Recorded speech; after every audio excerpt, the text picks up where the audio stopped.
নমস্কার বন্ধুরা, সবাই কেমন আছো? আমরা অনেক ভালো আছি। আজকে এত ঘেমে টেমে কোথায় যাচ্ছি বলো? যাচ্ছি ভরদুপুরে 3:30টার সময় বেরিয়ে পড়েছি, যাবো দিদির বাড়ি।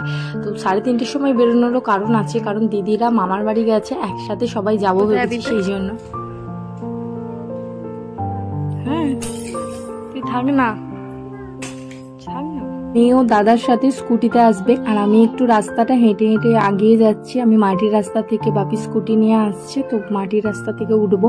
এবারে একটু বেশি দিনের ছুটিতেই যাচ্ছি, 15 দিন। লাস্ট কয়েকবার 10 দিন করে গেছি, কিন্তু এবারে 15 দিন যাচ্ছি। একবারে জামাই ষষ্ঠী কাটিয়ে আসবো। জামাই ষষ্ঠী যদি একাই থাকবো, বর যদিও আসবে না জামাই ষষ্ঠীতে, জামাই থাকবে না, তাও জামাই ষষ্ঠীতে মা বলে, জামাইবাবু যেহেতু আছে আমাদের বাড়িতে, জামাই ষষ্ঠী আছে, পালন করা হয়, মা বলে যে তুই থাকলে কি হবে, তাতে কি আছে, জামাই নাই বা থাকলো, জামাইতে এখন আছে। এখান থেকে আমি ভয়েসটা দিচ্ছি। শ্বশুরমশাই আমাদের তুলে দিতে যাচ্ছিল, কাবলে তুলে দিয়ে এসেছিল বাসেতে।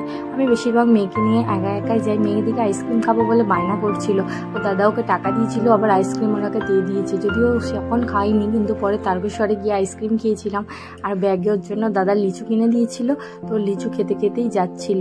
আর ওখানে গিয়ে এত গরম ছিল সেদিন, মানে প্রচণ্ড গরম পড়েছিল। সব থেকে মনে হয় আমার গরমে বেশি গরম লাগছিল সেদিন। আর ভরদুপুরে যেহেতু বেরিয়েছিলাম, সেই জন্য আরও গরম লাগছিল। তারকেশ্বর থেকে দিদি আমরা একসাথে যাওয়ারই কথা ছিল, কিন্তু দিদিরা অনেকটা দেরি করে ফেলেছিল আসতে। আমাদের তাহলে পরের বাসে যেতে হতো, কিন্তু অতক্ষণ ওয়েট করার আমার ক্ষমতা ছিল না সেদিন। অত গরমের মধ্যে আবার 1 ঘন্টা তারকেশ্বরে ওই রোদের মধ্যে বাসের ভিতরে বসে থাকা সম্ভব নয়, সেই জন্য আমি আগেভাগেই চলে গিয়েছিলাম। আর আমার সাথে মা ওঠার কথা ছিল, মাকে ওই বাসে ফোন করে বলে দিয়েছিলাম তুমি চলো। দিদির চাবি যেহেতু অন্য জায়গায় ছিল, দিদি পৌঁছানোর আগে আমি দিদির বাড়িতে পৌঁছে গিয়েছিলাম। মানে মেয়ে বাসে উঠলেই নানান রকম বায়না। তারপরে এই দেখো আমরা দিদির বাড়িতে চলে এসেছি। দিদি নতুন ঘর বানিয়েছে, দিদি খুব সুন্দর ঘর বানিয়েছে। এসে এসি চালিয়ে দিয়েছি, দিদি নতুন এসিও কিনেছে। শান্তা, তুমি এসে কোথায় এসেছো? দিনেদের বাড়ি। এটা কাদের বাড়ি? হামসাও। তোমার মিমিদের বাড়িটা পছন্দ?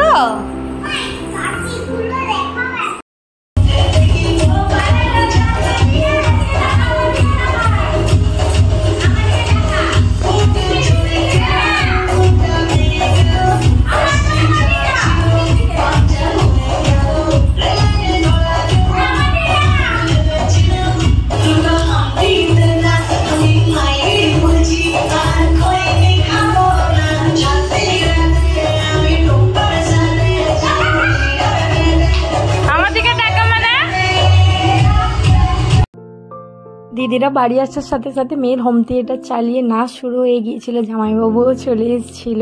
তারপরে মেয়ের তো ভারী খুশি, ভারী মজা মিমির বাড়িতে। চলো ভিডিও এখানেই শেষ করলাম। সবাই ভালো থেকো, সুস্থ থেকো, বাই বাই।